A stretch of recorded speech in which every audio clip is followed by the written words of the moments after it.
What is up, friend? This is Josh West with Cellar Door Sound. Today we are going to do some acoustic mixing. We're going to be taking these two stereo acoustic guitars and doing some simple mixing to make it fit within this song.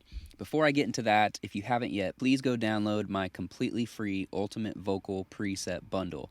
If you're trying to learn how to mix vocals, EQ vocals, compress vocals, and even saturate vocals, this mix bundle is definitely for you, and you should 100% go grab this. It is designed in a way to help you learn how to EQ and learn how to compress, and it comes with a free training video that walks you through how to load these on your computer and also how to slightly change these presets so that they can work for any vocal. And once you learn these settings and you start adjusting these single knobs that makes it really easy to understand, you can start to EQ and compress on your own. You're going to start to see the signs of how you need to change things so that you can mix yourself and EQ your vocal yourself. So go grab that at cellardoorsound.co/free presets or click the link in the description.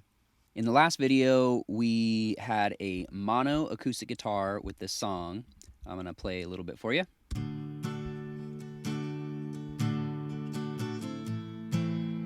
And then we actually turned it into a stereo by just copying the second part of this take and bringing it to the front, and then copying the first part, bringing it to the back, and made two different performances on the left and right, and it sounds like this.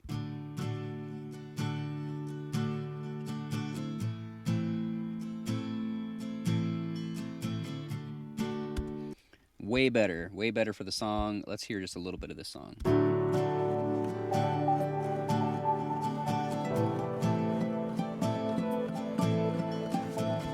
So this is just kind of like a background video type song. And if you haven't watched that video yet, link just popped up. Definitely go watch that first and then come back and watch this. You can use this on your music 100%. All right, so let's mix these acoustics. So I'm gonna label this first guy left and the second guy, oops, we're gonna label it right. Okay, so the first thing that I want to do is I'm going to bring up my mixer window so I can see everything right here. All right, so what we're going to do is we're going to kind of group these two acoustic guitars together. So right now, both the guitars on the output, which is right here, is going to the stereo out, which is the entire rest of all of the tracks, which is just our stereo out, what we're listening to. So we want to change this, and we're going to click it, and we're actually going to send it out to a bus. So we're going to select bus 1 on both of our acoustic guitars. So we're going to name this bus Acoustics. All right, so now that we have this bus, I want to see it in this view up here.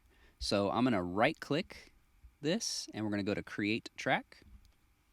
And now we have our acoustics here. The main reason I want to do this is because if I'm in this window without the mixer window and I want to adjust my acoustic volume, I am going to do it here, right? So I'm going to turn it down and up just on the slider. It just makes it easier, and you can also start to automate it and change it for the choruses and change it for different things. So it's very, very helpful for certain auxes to be put in your actual edit window. So let's go back to our mixer view here, and we are going to solo our acoustics. All right, so we have our acoustics. So the first thing that we're going to do real quick is we're going to add an EQ here straight onto this acoustics aux. So we're EQing both of them through this acoustics aux. Makes it much simpler. I don't have to go and EQ the left acoustic, EQ the right acoustic, kind of match the settings, do the compressors, do all that stuff. It saves on your CPU because you're not using as many plugins, and they're both exactly the same sound, so we might as well EQ them together as a unit, right? So we're gonna go to our low cut here, and I want to take off some of the rumbly and a little bit extra because this is a left-right sound, and I don't want it to mess with the track. So let's set this here real quick.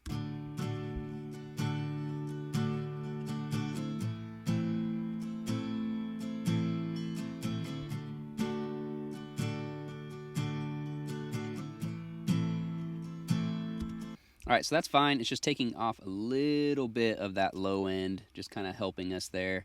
And you can hear it in the track. Let's let's unsolo these guys and listen to it with the track.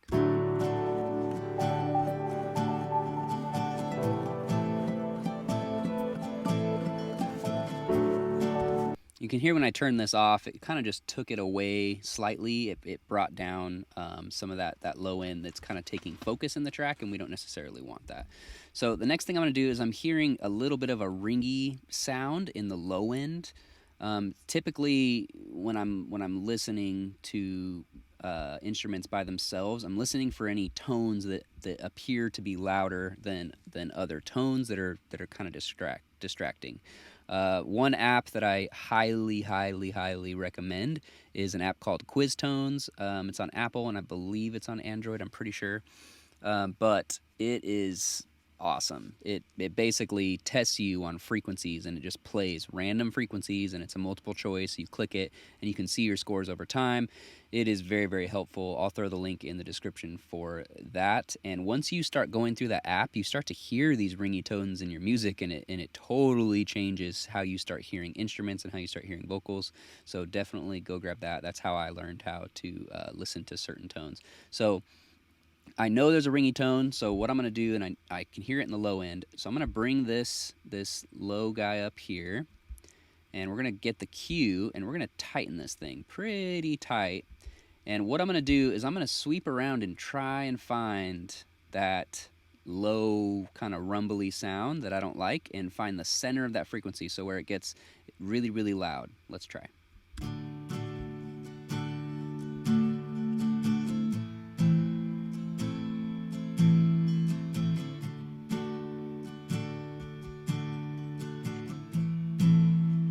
So that is the frequency right there, and we're right on the center of it. So now I'm going to widen this a little bit. I typically like wider Qs on EQs. I think it sounds a little bit more musical, unless something is like crazy specific, like a high-end kind of noise, then I'll go pretty tight. But if I'm wanting, especially in the low end, if I'm wanting it to be more musical, I'll do a wider Q here. So let's bring down our dB here, and what I'm going to do is play, and I'm going to bring it down too far, so you can kind of hear that sounds like. And this is, I typically bring stuff down too far, and then I back it in to where I feel like it sounds great. If I'm going anywhere -15, -10, then it's probably too much, and I'll likely turn this guy off and see if I really need to cut that much, because it kind of messes up the sound overall.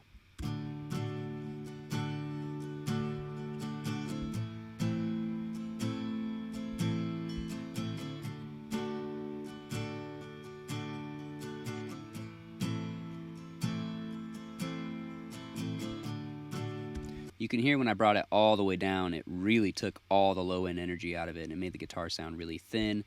This -4.8 sounds pretty good. Let's turn this off, just this band off, so we can hear the guitar without it.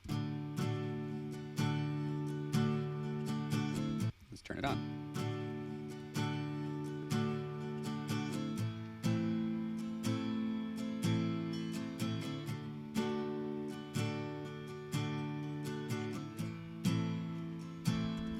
Cool, and that actually sounds pretty good to me.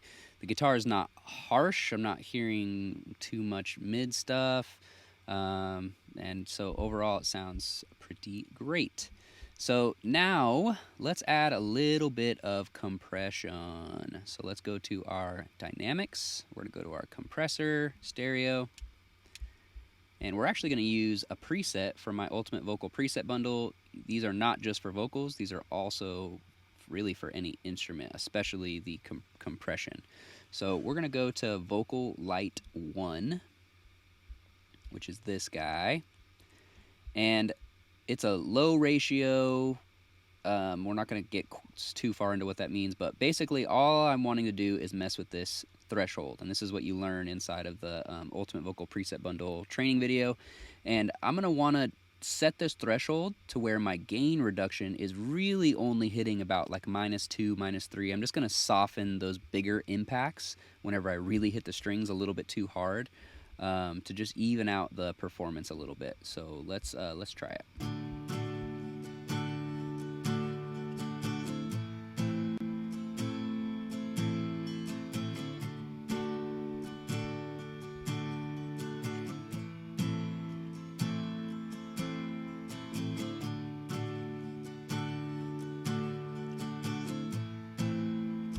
All right, so this is very, very subtle.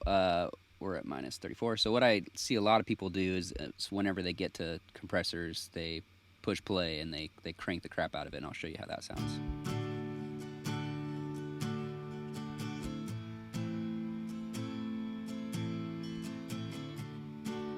It made it, there's no life, there's no energy. It really, really squashes everything out of it. And for this song, we want that groove and that feel and that vibe, but we want to take away some of those peaks a little bit. So we were at, I think, 34.5.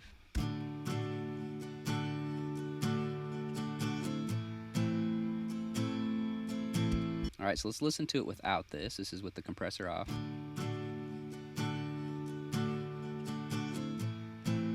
All right, let's turn it on.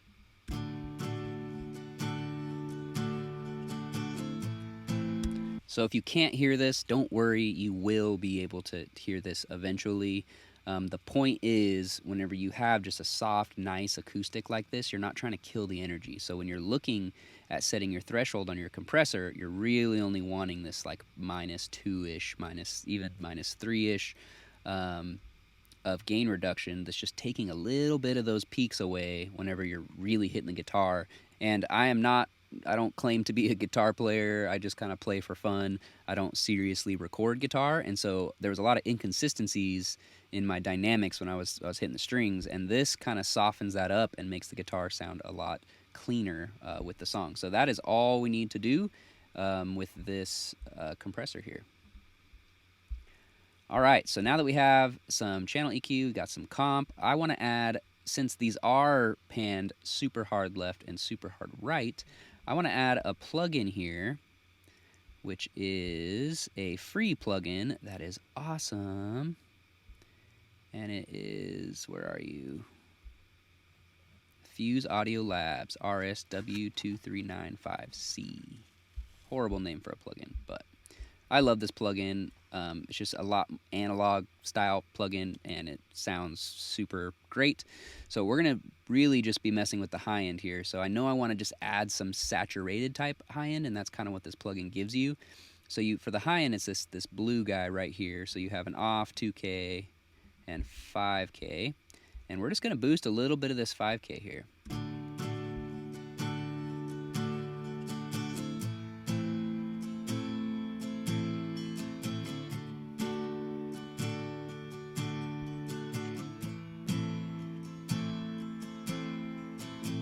So you can definitely hear that difference. It brought some of those highs out. And we could do this on the normal EQ here, but I don't really like to do big boosts very often with this EQ. Some of the presets I have it, which is totally fine. But if you're wanting more of a saturated analog, just nice sound, I typically try to go with these more analog modeled sounds when I'm really trying to boost some highs and lows, because it just makes it more pleasing to the ear. And it works very, very well. All right, so we're going to do one more thing. We're going to add some reverb. So now we're going to send out of our acoustics bus on a send. We're going to go to bus 2. We're going to do ACC verb, ACC for acoustic. I just always put that. And we're going to add a reverb. And we're going to go to our silver verb stereo. And then we're going to just pick the, where are we here? Room, there it is. Room. Now we're going to turn up our bus and see how this sounds.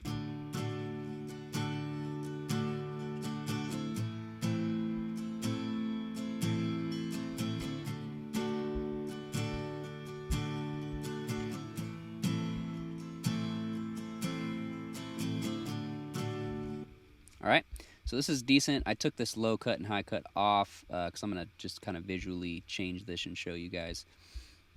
Normally, I like to set my high cuts around this like 6K, and my low cut we're going to put all the way up at about 200. It had them a little bit too far for my opinion, so let's hear how that sounds. Perfect. So now we're going to set a pre-delay here, which I've done a ton in my videos. We're going to bring this up to like 60 and hear how this sounds.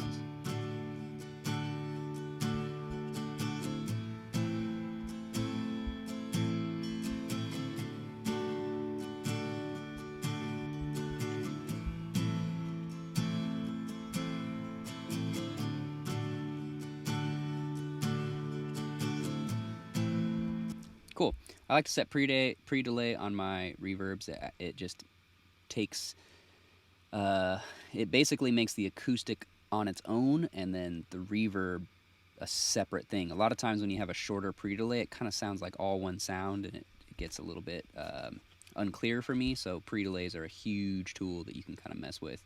And I like these to be set at around an 8th note, 16th note-ish, something like that. But I usually turn them up really loud and then set this delay so it's not some random time and feels weird. I want the feel still to be there. And a lot of times that'll be between 60 milliseconds and like 110 milliseconds. That's usually where I'll start. So let's turn this reverb down, see if this is a good level for it.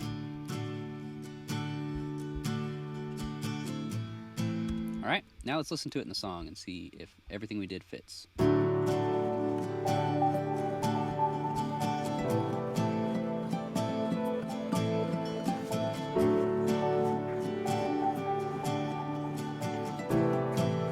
Cool. So I want to bring the acoustic down a little bit, which is great to have this bus here. We're gonna bring it down to like a dB.5, and see how that sounds.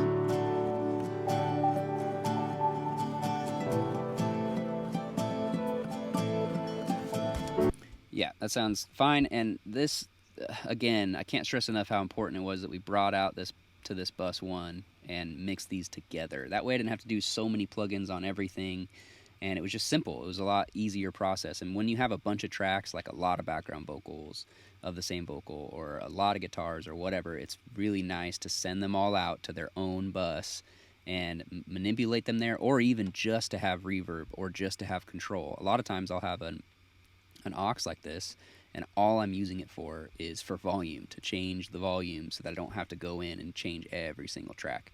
And it helps a lot in your mixing process here.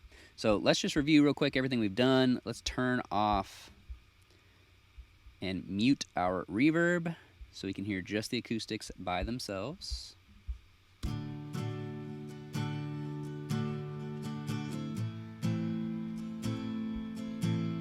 Sound fine, a little muddy, not as clear, inconsistent, and let's turn everything on that we did.